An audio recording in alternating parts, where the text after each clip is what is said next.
ada penyebutan angka tahun. Bahkan sudah dikonversikan oleh kawan saya dari Prancis, itu ketemu sampai tanggalnya 7 Oktober 930 Masehi. Dalam arti gemekan itu juga disebutkan mengenai orang-orang di sekitar sini yang diundang menjadi saksi ketika upacara penetapan Sima. Salah satu nama penting itu adalah nama desa Lemah Tulis.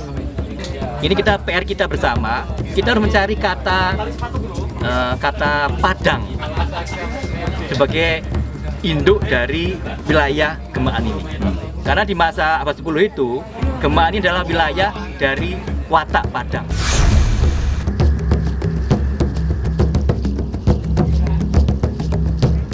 Arkeolog senior yang juga berprofesi sebagai dosen ilmu sejarah Universitas Negeri Malang, Ismail Lutfi, menyebut jika situs purbakala yang berada di area persawahan Dusun Kedawung, Desa Gemekan, Kecamatan Suko, Kabupaten Mojokerto merupakan peninggalan abad 10 Masehi. Hal itu dibuktikan dengan adanya temuan prasasti beraksara Jawa kuno hasil penggalian arkeologi di situs bersejarah ini. Ia juga menyebut jika prasasti itu terpahat nama dari penguasa Mataram kuno atau Medang periode Jawa Timur, Empu Sindok secara lengkap.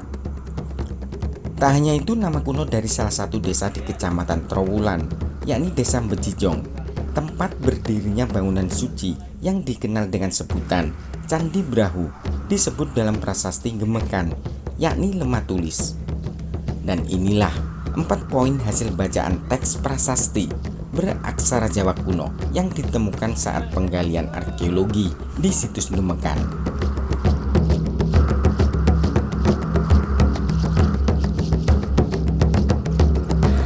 Jadi bangunan yang ada dengan keterangan yang ada dalam teks prasasti itu kita tidak boleh serta-merta langsung diklaim itu pasti ini itu. Nah, kalau nama itunya memang belum ya, kita masih kaji itu. Hanya yang jelas bisa di cover adalah terkait dengan Gemean, itu nama desa sekarang. Tapi sebenarnya bukan Gemean loh, yang tepat itu Kedawung ini. Kan dusunnya Kedawung dusunnya. Iya. Iya.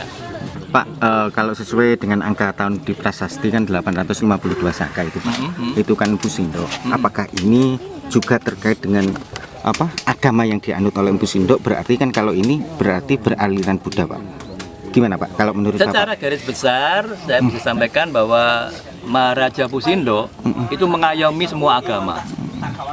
Jadi dari sejumlah prasasti yang beliau keluarkan itu mengayomi baik itu bangunan suci beragama Siwa maupun Buddha. Kalau saya menangkapnya dari sisi itu, toleransi Sindok memang luar biasa. Dan itu bagi saya nggak kaget. Pak, kalau masa itu di Jawa Timur paling banyak agama apa, Pak? Kalau bicara paling banyak nggak bisa. Karena apa? Yang perlu kita pahami, sejak Medang di Jawa Tengah, itu antara agama Buddha atau Sogata dan agama Siwa atau Hindu itu sudah rukun. Berdampingan. Ya, bahkan ada contoh seorang raja yang beragama Siwa menyumbang stupa untuk Candi Buddha. Namanya Rakyat Pikatan Diasa Ladu. Itu dipahatkan di prasasti pendek di Candi Pelausan Lor. Jadi untuk bicara mengenai kuantitas bangunan sucinya, kita tidak bisa tentukan mana yang lebih dominan, enggak. Nah, memang rupa-rupanya bahkan berkembang lebih lanjut, ajaran di Jawa ini bunyinya bukan lagi Siwa saja, Buddha saja, tapi penggabungan Siwa Buddha. Kalau di sini, Pak, sama. Lebih ini? Di sini masih Jawa Timur. Bukan, maksudnya di Gemekan ini bisa difokuskan kalau itu apakah Buddha ataukah Hindu peninggalan di sini? Saya belum bisa berikan kepastiannya. Kita nunggu hasil kapasitas nanti. Karena memang posisi temuan itu menentukan sekali untuk kita memberikan jawaban atas latar belakang agama Caki. Nah, memang nggak susah ini. Berbeda kalau temuannya seperti Klinterjo, kemudian Batu Kucur atau bahkan Pandegong, itu kan ada dukungan data arkeologi yang lain seperti ada Yoni, ada Arca, itu lebih mudah kita membuat kesimpulan. Tapi kalau untuk ini memang nggak susah ini. Sisa yang kita dapatkan itu membuat kita harus mencari terobosan. Artefak apa yang bisa menjadi acuan kita untuk klaim latar belakang agamaannya. Nah, makanya dengan adanya temuan di Sumuran itu harapannya itu nanti kita bisa ungkap itu. Pak, Bapak tadi sempat menyebut jika Empu Sendok itu sangat menjunjung toleransi yang tinggi antar umat beragama. Apakah mungkin di sini itu bisa dipakai dua agama itu untuk melakukan ibadah, Pak? Kalau satu tempat untuk dua agama, menurut saya memang untuk masa Medang belum, kecuali pada masa-masa yang lebih muda, khususnya pada masa Tumapel dan Majapahit, iya. Tapi kalau di Medang belum, kita belum punya indikasi itu. Sabar. Kenapa namanya masih disembunyikan? Masa harus mengutip? Satu lagi pertanyaan. nah, Kalau Lubi itu pasti lebih. Enggak, Pak. Enggak. Pak, masih banyak yang kemudian penasaran dengan Isis Prasasti dan kami semua optimis bahwa itu sudah ditemukan oleh ahli arkeolog termasuk jenengan. Nah, secara umum, bahkan kalau bisa dijelaskan secara detail, isi dari prasasti itu apa, Pak? Oke. Baik. Jadi kita coba. Ini untuk mengobati kerinduan. Iya. Saya berikan 4 poin tentang prasasti Gemaan. Yang pertama, pada baris pertama itu sudah publish itu ya. Jadi ada penyebutan angka tahun. Bahkan sudah dikonversikan oleh kawan saya dari Perancis, itu ketemu sampai tanggalnya 7 Oktober 930 Masehi. Ya sudah detail banget itu ya. Nah, lalu yang kedua menyebutkan nama rajanya, Sri Maharaja Rake Dino Pusindo. Sangat jelas itu. Nah, ini 2 poin. 2 poin, Pak. Kurang. Poin ketiga, ada nama penting yang sudah pernah disebutkan oleh Pak Zakaria bahwa dalam prasasti Gemaan itu juga disebutkan mengenai orang-orang di sekitar sini yang diundang menjadi saksi ketika upacara penetapan Sima. Salah satu nama penting itu adalah nama desa Lemah Tulis, di mana kita sudah mendapatkan data penting dari prasasti Alasantan yang ditemukan di Bejijong. Ternyata Alasantan itu menyebutkan Lemah Tulis adalah nama asli dari Bejijong. Dan jarak antara Gemaan dengan Bejijong kan nggak terlalu jauh. Jadi sangat relevan informasi dari prasasti ini kalau menyebutkan salah satu pejabat di lingkungan sini yang diundang sebagai saksi itu dari Lemah Tulis.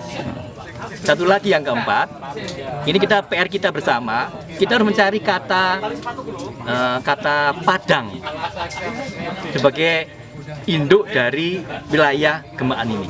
Karena di masa abad 10 itu, Gemaan ini adalah wilayah dari Watak Padang. Nah, kita harus cari Padang itu masih ada di sekitar Mojokerto ini. Di mana Padang itu? Yang radiusnya kira-kira ya nggak terlalu jauh lah. Karena wilayah ini adalah di bawah kekuasaan Padang. Watak Padang itu nama sebuah pemerintahan, kerajaan atau Nama apa, Pak? sebuah dalam bahasa Jawa kuno namanya sebuah watak. Watak itu kumpulan dari Wanua. Wanua itu kalau sekarang ya sama dengan desa. Berarti seperti kecamatan ya, Pak? Ya, jangan kecamatan, kabupaten. Ya, karena mengapa kabupaten? Karena di Watak itulah berkuasa seorang rakai, dan rakai ini sudah bisa berperan sebagai seorang raja kecil. Jadi bukan sama. Kalau bupati bisa. Ya, gitu. Analoginya begitu. Jangan terlalu saklek dengan masa modern. Ini 1000 tahun lebih jaraknya. Dan Jadi, setiap prasasti kan pasti akan menunjukkan tempat, Pak. ya, betul. Tertulis tempat apa itu, Pak, di sini? Tempatnya ya tempat bangunan suci, ya, tempat Sima. Tempat Sima yang dia harus dijadikan sumber untuk menghidupkan ritual di bangunan suci. Bangunan suci itu yang kita duga ini. Apakah ada nama khusus untuk bangunan sucinya, Pak? Ada sih, ada. Bisa ini, Pak, disebutkan bangunan sucinya namanya. Oke, satu Iya, kata. iya. Satu kata. Yang bisa disebutkan adalah ada penyebutan bangunan suci yang disebut prasada. Artinya apa itu, Pak? Prasada kalau melihat dari kamus Jawa kuno itu Zoetmulder antara lain dia menyebutkan sebagai sebuah bangunan yang menjulang tinggi. Berarti bangunan sini menjulang tinggi, Pak, tanpa atap atau gimana, Pak? Andai kita memang meyakini prasada itu adalah ini kan gitu ya. Nah, gitu. Dari evaluasi atau mungkin dari penelitian, bangunan ini sebenarnya menghadap kemana, Pak? Kalau misalkan ke arah Pawitra, ternyata di sisi timur pagarnya tidak ada gerbang. Ukurannya bukan dari gerbangnya kalau sekarang, langsung aja ke strukturnya. Ya, strukturnya Di gimana, strukturnya Pak? itu kan memang pada bagian timur ada tambahan. Saya katakan tambahan. Kira-kira saya punya dasar nggak mengawasi ketika tambahan itu? Dasarnya? Dasarnya yang ditambahkan itu dia tidak nyambung langsung dengan struktur yang asli. Ada pembatas maksudnya. Jadi ada bagian yang rata. Nah, gitu. Jadi ditambahkan. Berarti itu bukan pintu masuk ke bangunan utama, apa kayak ruang tersendiri gitu, Pak? Kita nggak tahu. Kita nggak tahu. Dugaannya sih bisa aja. Dugaannya bisa aja. Andai kata kita juga menemukan adanya sisa trap gitu ya, undakan gitu ya. Kan kita belum mendapatkan undakan ini masih seperti itu. Pak melihat tadi nama prasada, Pak ya. Bangunan ini berarti kan menjulang tinggi. Menjulang tinggi itu satu kesatuan utuh atau gimana, Pak? Maksudnya itu? Susah juga ya menjelaskan itu ya. Tapi kalau saya berangkat dari penggambaran seorang artis ya, Iya. di abad 19 dia menggambarkan prasada itu ya utuh dari bawah sampai atap. Satu bahan berarti kalau melihat struktur yang tersisa ini. Ya, itu tafsiran seorang artis pada abad 19 tuh itu.